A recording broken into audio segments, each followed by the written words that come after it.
Hello అందరికీ, ఇవాళ కడప కారం దోశ ఎలా తయారు చేసుకోవాలో చూద్దాం.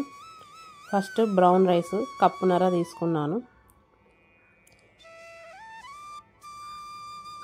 మీరు అవసరమైతే రేషన్ బియ్యం కూడా తీసుకోవచ్చు బ్రౌన్ రైస్ ప్లేస్లో. తర్వాత పావు కప్పు శనగపప్పు, తర్వాత హాఫ్ కప్ మినపగుండ్లు తీసుకున్నాను. మినపగుండ్లు అయితే మంచిగా వస్తుంది దోశ. తర్వాత ఒక టేబుల్ స్పూన్ మెంతులు మంచి శుభ్రంగా 3-4 సార్లు కడుక్కొని ఫ్రెష్ వాటర్ పోసుకొని ఒక 8 గంటల పాటు నానబెట్టుకోవాలి. 8 గంటలు నానితే తర్వాత ఉడికిన అన్నం వేసుకోవాలి. పప్పుతో అట్టుగా 8 గంటలు నానబెట్టుకోవాలి అన్నాన్ని కూడా. ఈ విధంగా నానింది పప్పు. తర్వాత గ్రైండర్లో వేసుకోవాలి.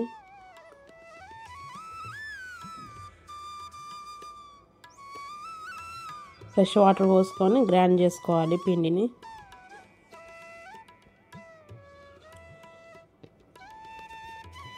ఈ విధంగా కొంచెం అక్కడక్కడ నూకగా ఉండేటట్టుగా చూసుకోవాలి. మరీ మెత్తగా పట్టుకోవద్దు. ఇలా నూకగా ఉండేటట్టు పట్టుకుంటే దోశ అనేది ప్యాన్ నుండి తొందరగా లేస్తుంది. ఈ పిండిని రాత్రి అంతా పక్కన పెట్టుకోవాలి. తెల్లారిసరికి మంచిగా పులుస్తుంది. ఈ విధంగా మంచిగా పులుస్తుంది. చాలా బాగా పులిసింది పిండి.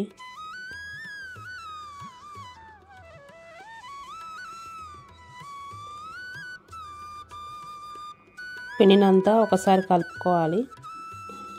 కలుపుకొని పక్కన పెట్టుకొని ఉల్లికారం తయారు చేసుకోవాలి. ఉల్లిపాయ ముక్కలు,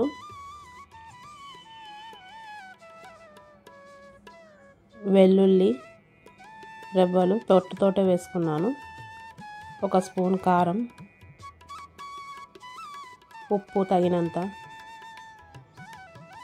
కొంచెం వాటర్. ఫస్ట్ పట్టుకొని కొంచెం వాటర్ పోసుకొని గ్రైండ్ చేసుకోవాలి ఈ విధంగా పేస్ట్ లాగా. ప్యాన్ హీట్ అయ్యాక ఇలా వాటర్ జీలకరించుకొని ఒక ఫ్రెష్ క్లాత్తో తుడుచుకోవాలి. ఇలా చేయడం వల్ల దోశ ప్యాన్కి అంటుకోకుండా తొందరగా లేస్తుంది. కాలిన తర్వాత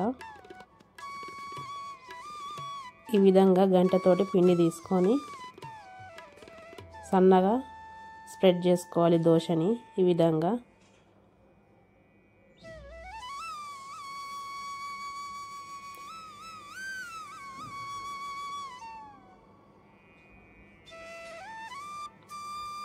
తర్వాత కొంచెం ఆయిల్ వేసుకోవాలి. కుకింగ్ ఆయిల్, పల్లి నూనె వేసుకున్నాను నేను.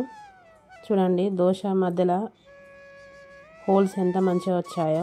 పిండి మంచిగా పులిస్తేనే ఈ విధంగా హోల్స్ వస్తాయి దోశ వేసినప్పుడు. తర్వాత 1 స్పూన్ ఉల్లికారం వేసుకొని దోశకంతా స్ప్రెడ్ చేసుకోవాలి. దోశ కాలిన తర్వాత ఈ ఉల్లికారం దోశకు స్ప్రెడ్ చేయడంతో కమ్మటి వాసన వస్తుంది. అంతే, ప్యాన్ నుండి తీసేసి వేడివేడిగా చట్నీలోకి కానీ బొంబాయి చట్నీలోకి కానీ తింటే చాలా టేస్టీగా ఉంటుంది.